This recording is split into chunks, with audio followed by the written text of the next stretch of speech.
I forgot to unmute myself. Sorry. Hi, and welcome to the ArtsyFartzy Club. My name is Mrs. Johnson, and I am so happy that you are here with me today. Just wow, it has been a whirlwind here.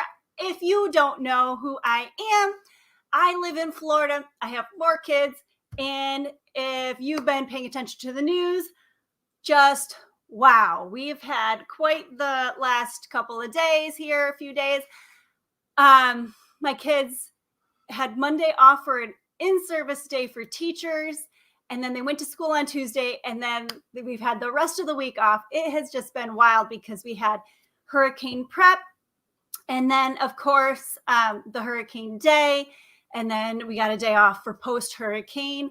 I am the owner-operator of the ArtsyFartzy Club, which is a studio in my local area. I do it right out of my home art studio, and I had hurricane camp. So on the Wednesday the kids didn't have school, I hosted a camp, and then I hosted a post-hurricane camp because this is a lot of unexpected time off from school, and it really helps out our local parents to have these camps. So I'm happy to do that. And we were really, really lucky for, I know I have a couple friends that like to watch the show.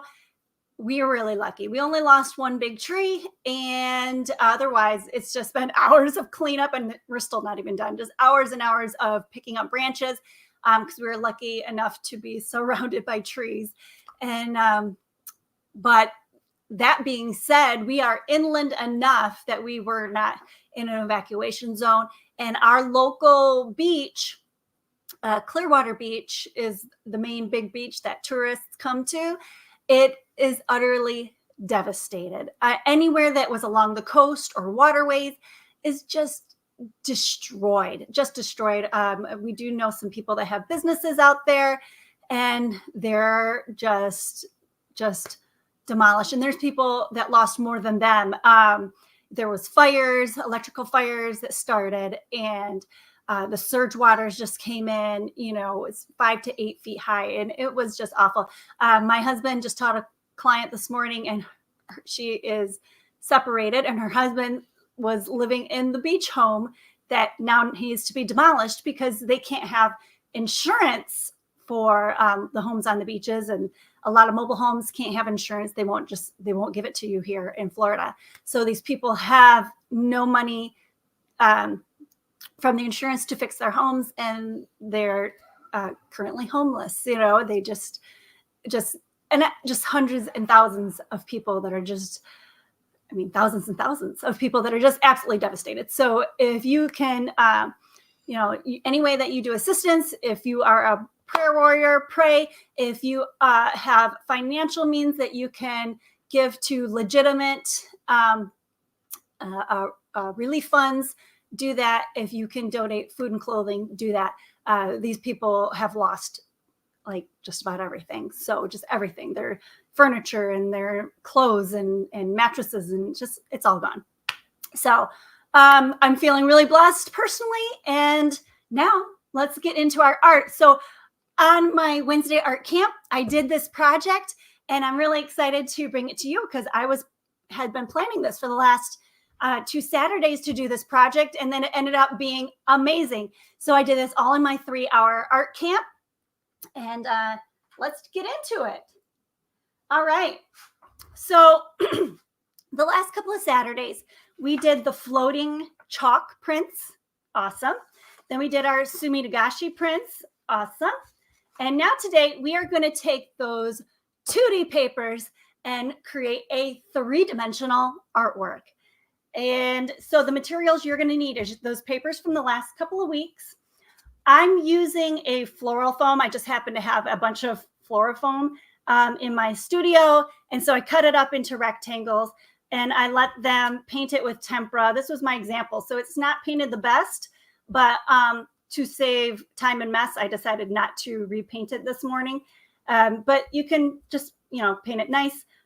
Although I don't necessarily think that I would pick floral foam just for money-wise for the studio. It's nice for me to use a material that I had already spent money on, but I might recommend using Play-Doh or modeling clay or air dry clay as the base.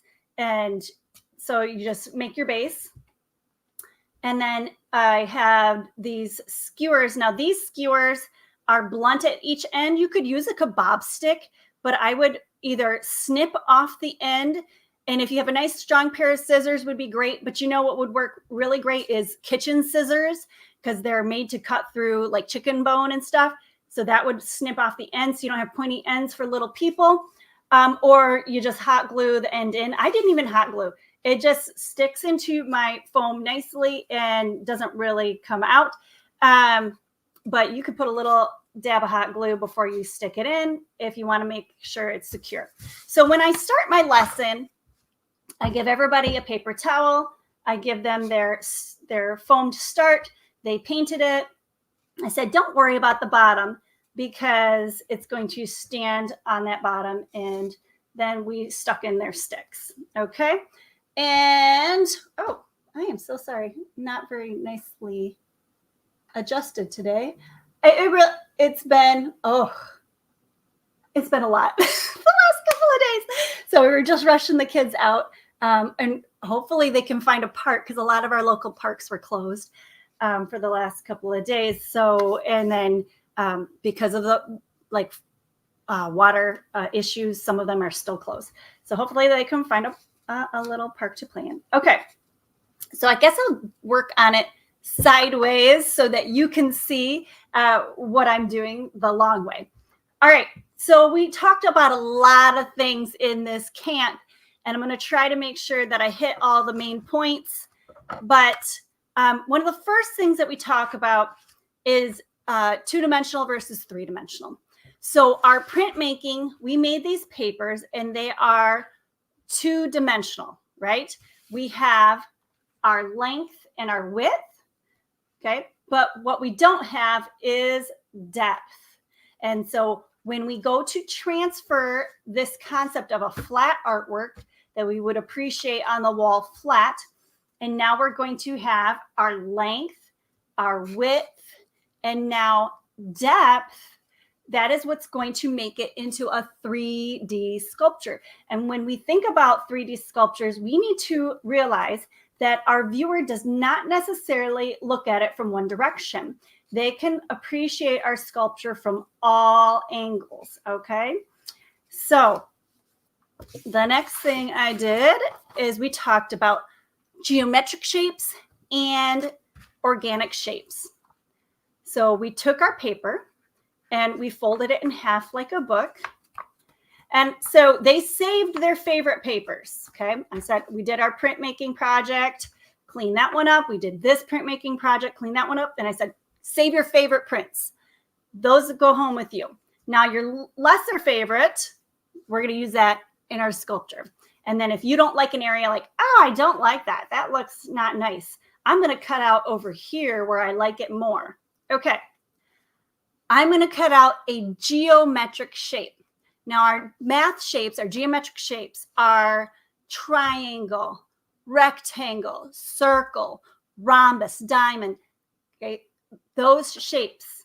So we went, okay, I'm going to cut out with it folded a triangle. It's very important that I have two of my shape that are the same. So if I did it correctly, I cut it while it was folded, I should have two pieces that are absolutely the same. Now the pattern is going to be different on each side, and that's okay. But now I have one geometric shape, and then I'm going to go ahead and cut and I can use my other paper. I might keep this chalk paper though as an example. So I don't want to cut that one, guys. What, do I have another one? Actually, hang on. Maybe I will. Oh, I do have more. Okay. So which one do I like the least? The one I started with. Okay. So there we go. I'm going to fold this in half. Now we're going to talk about organic shapes. So organic shapes are the shapes that don't follow the rules of our polygons, okay? They are abnormal shapes. So they could be Sorry. Why am I off to the side, guys? Sorry, I'm having a moment. I'm talking to you and not paying attention to my thing. Sorry. All right. I'm telling you guys, I'm very flustered still. It's been a lot having the kids home for so much. Oh my goodness. So just rando shape, but also it can have angles. It doesn't have to follow any particular format.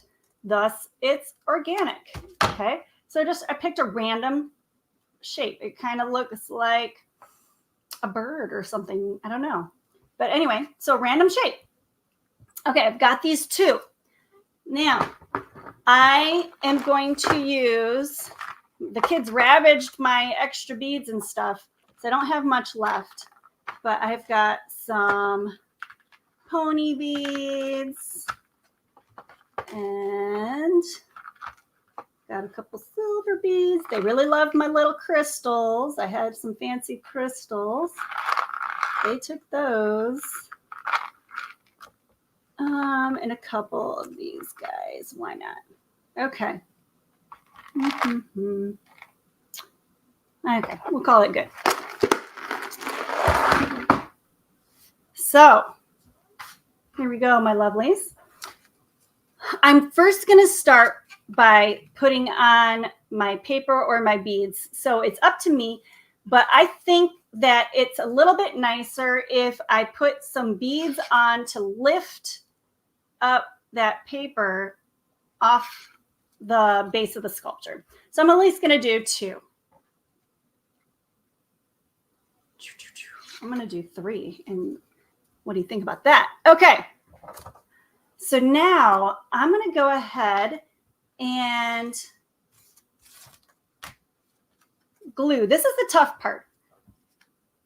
It was very humid out in the studio for our club, and these took a little while to dry. So that was the most challenging part of my art camp. But we're going to put them together right over the stick, and you need to hold it for a little while because that stick makes that paper want to pop open. So you just have to be patient to make sure that it dries nice and shut. Okay, so you've got a gap right down the skewer, and just keep on holding it. Elmer's glue might actually work better. It kind of is what it is. I see my friend Miss Whoopsie-doo. My friend Miss Lorraine is on Instagram. Hey, Lorraine, how are you?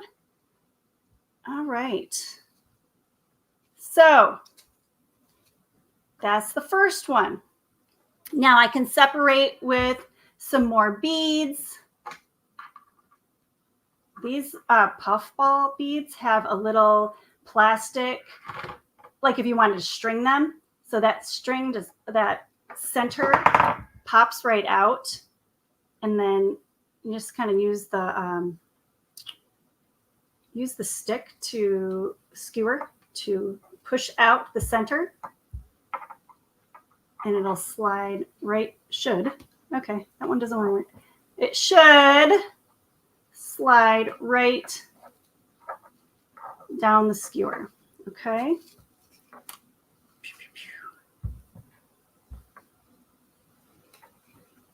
I'm going to do a couple of these guys.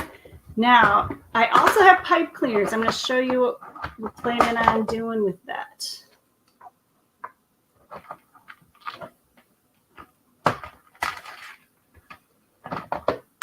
Oh, lost it. Where are you? There we go. All right, so I've separated these a little bit. So it's kind of, you got to kind of play around. It takes time. Tell them not to rush. They will really want to get this part done fast. but tell them, you know, we're going to think about how the viewer is going to look at our art all the way around in a circle around our entire artwork. Now, so that being said, when I go to put on my other paper, I might want to turn it the other way. So the first one I might angle this way, and now this one is the opposite. So as I walk around my sculpture, I don't know, so I'll be able to see a paper this way, and I'll be able to see this paper this way. Does that make sense to you guys? I know it's hard to visually see on the screen with it vertical, but okay, and really pressing those papers together. And I want to fill up. I know my guys, my little skewer is loose from the other day because I've already done this project. Okay, so I've got one going one way, one going the other way. Now, when I lay it flat, it's not going to let me do that, but you get the idea. So I don't need this paper towel. Let's get rid of that. All right, so then I can put more beads on. I can put another paper on, which I probably would because you got a lot of room here. So then, okay, what do you want to do? Are you going to do another geometric shape? You're going to do another organic shape. Okay, that being said, I'm going to show you how we're going to use the pipe cleaners. Now, we've talked about shape. We've talked about 2-dimensional. We've talked about 3-dimensional. This guy's just not popping out. That one got glued in really well. Okay. So now we're going to talk about line in a second here.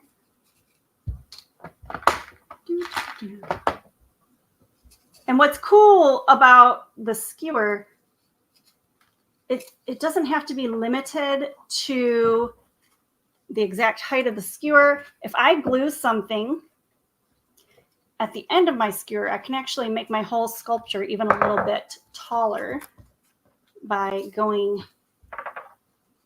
over the end here. So now, can you guys see it? Yes. So now I've made it a little, like my skewer ends here, and then part of my sculpture is above that skewer. Okay.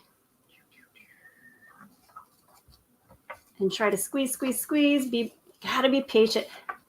It gets a little frustrating to have to hold your paper, but that's key. I mean, if you didn't want to wait, you could use maybe sticker, double-sided sticky tape or something like that to put them together. But all right, so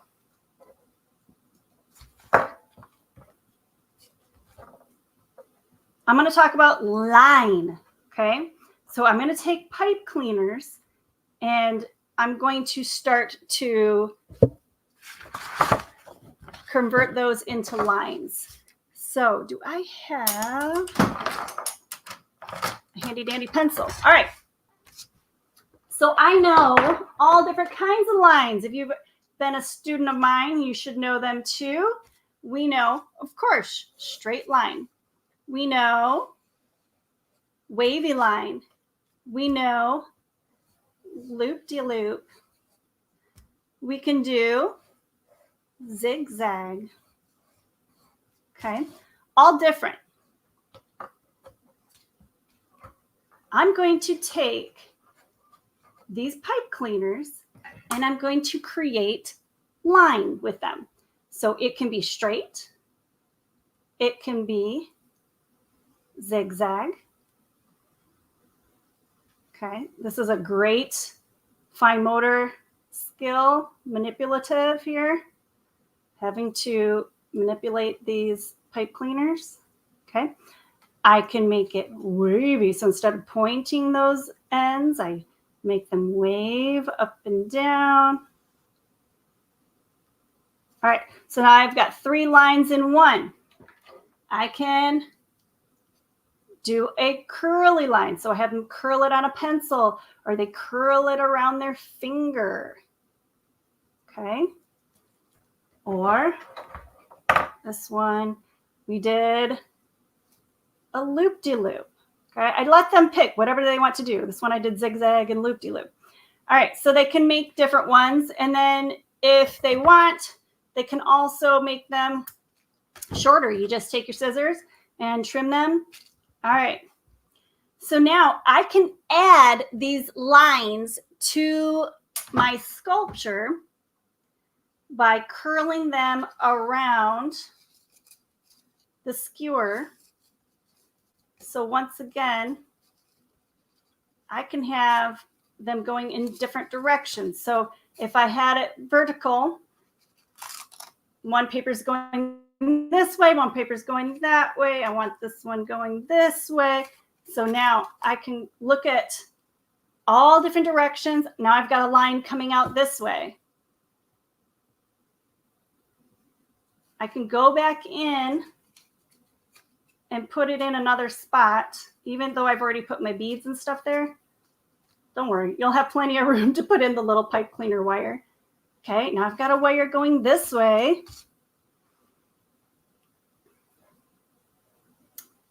And then you can even angle them up and down. So let's say I put another one right here.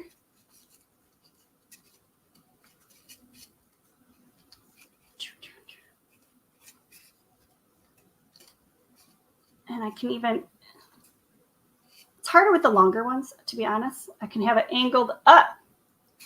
Does that make sense? How it's like pointed upward?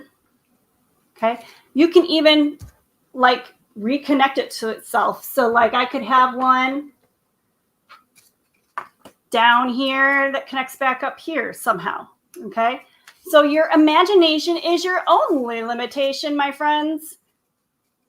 Your sculpture can be whatever you want it to be. I had a little friend that did hers was Harry Potter, and she cut out lightning bolts out of her papers. She made her pipe cleaners into snakes like Slytherin, and she was just being really creative. I mean, you can make this sculpture into whatever you want it to be. Oh, also, last but not least, some of these beads are a little bit more challenging than other ones. Yeah, that one's really skinny. Let me do this. You can feed beads onto your pipe cleaner. Okay, and you can have different beads on the pipe cleaner. And that's a whole nother fine motor thing. Oh my goodness, just so much good stuff here, Miss Lorraine. So much to learn. So to quickly review, that was a whirlwind, right? To quickly review, we talked about two-dimensional. We talked about three-dimensional. We've talked about geometric shapes and organic shapes. We are talking about using our entire space. I will always mention good craftsmanship on every lesson I do. So making sure that we cut them nice and neat, that when we try to glue them down, we make sure that that glues and that they're lined up nice. And then we talk about our visual interest. So how do we make our sculpture more interesting? We're going to add other details and little elements. And of course, we talked about line. And throughout the whole thing, they are getting some major physical development and mental development that they don't even know is going on while we're doing all of these things. If you have any questions, please drop them in the comments below. I would love to share. And if you are local, I would love to see you at the ArtsyFartzy Club too. We had an awesome time. We did so much. And we actually did, so we did 1, 2, 3. We did a 4th project. We did 4 projects in one day. It was gangbusters. The kids worked so hard, and we just had an absolute blast.